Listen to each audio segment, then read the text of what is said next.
Chapter 87. The Stable Society. Deuteronomy chapter 25, verses 1 to 3. If there be a controversy between men, and they come unto judgment, that the judges may judge them, and they shall justify the righteous, and condemn the wicked. And it shall be, if the wicked man be worthy to be beaten, that the judge shall cause him to lie down, and to be beaten before his face, according to his fault by a certain number. 40 stripes he may give him, and not exceed, lest, if he should exceed, and beat him above these with many stripes, then thy brother should seem vile unto thee. Deuteronomy chapter 25, verses 1 to 3. Corporal punishment does not loom large in biblical law, but it is all the same an aspect of it. On the world scene then and later, corporal punishments could be very brutal, in fact, even fatal. This was not the case with this penalty. In practice, first, the beating was soon limited to 39 stripes, because it was possible that a mistake in counting might be made. Second, it was not permissible to degrade the man, lest thy brother should seem vile unto thee. Verse 3. The punishment was for a minor wrongdoing. It established the fact of a transgression, but its purpose was correction and restoration, not humiliation and degradation. The words, lest thy brother should seem vile unto thee, have been rendered by some as, lest thy brother be dishonoured publicly, or to thine eyes. This beating must be in the presence of the judges to ensure its proper execution, without malice or undue violence.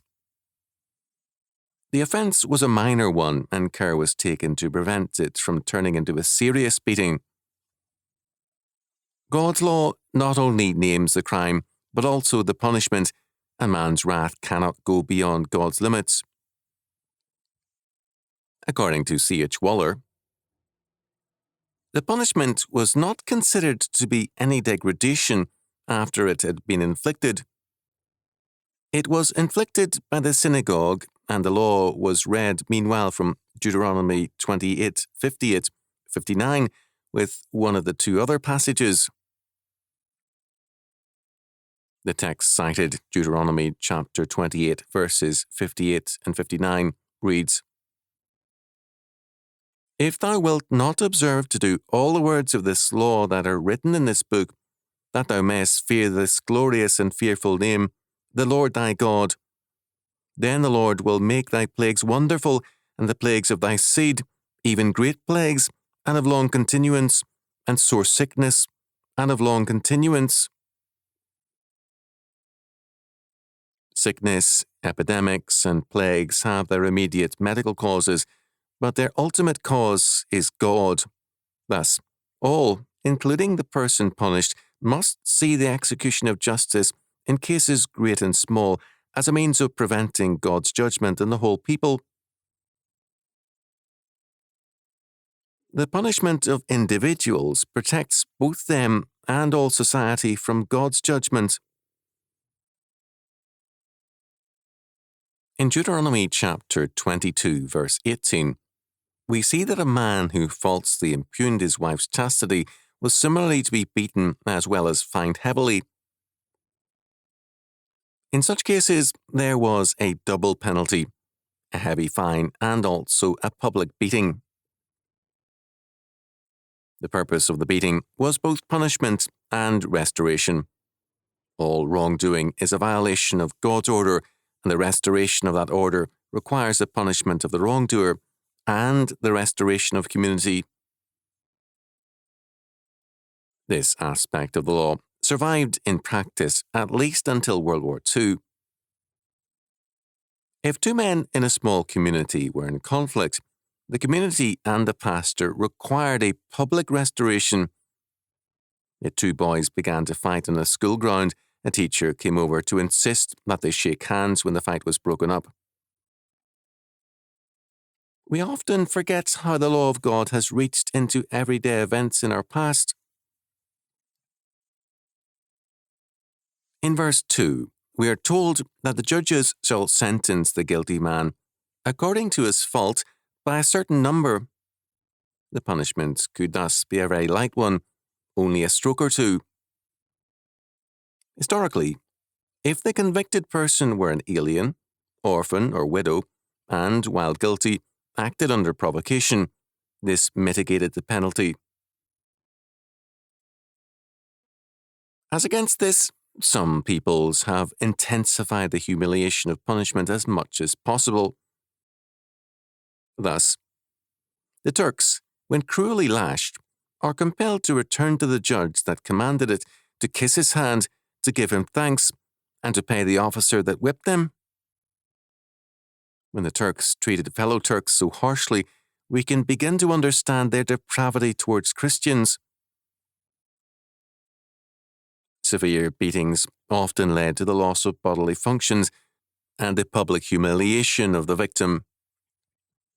This was and is often the goal of excessive punishment.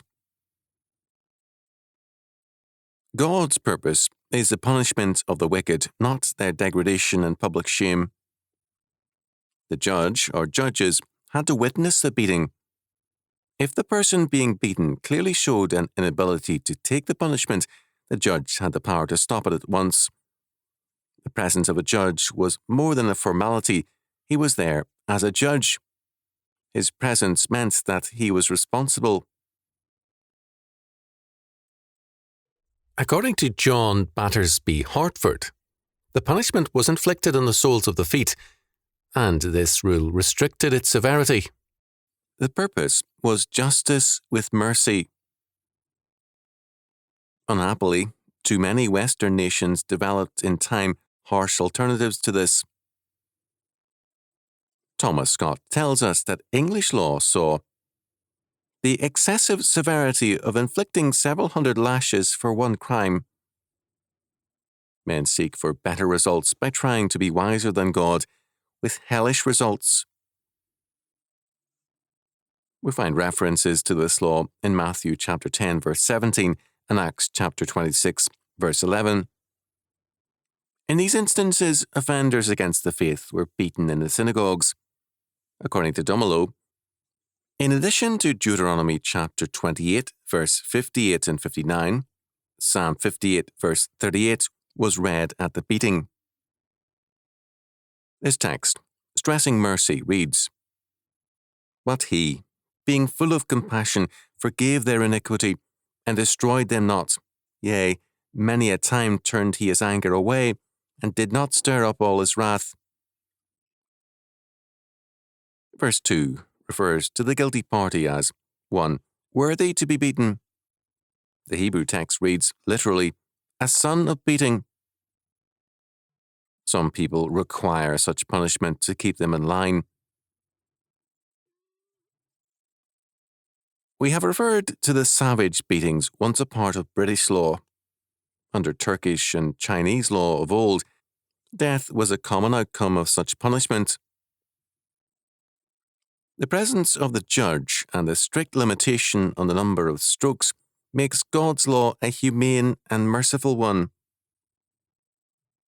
The beating was not administered with any lethal whip or similarly ugly weapon. God's law requires death for incorrigible criminals and for a number of very serious crimes.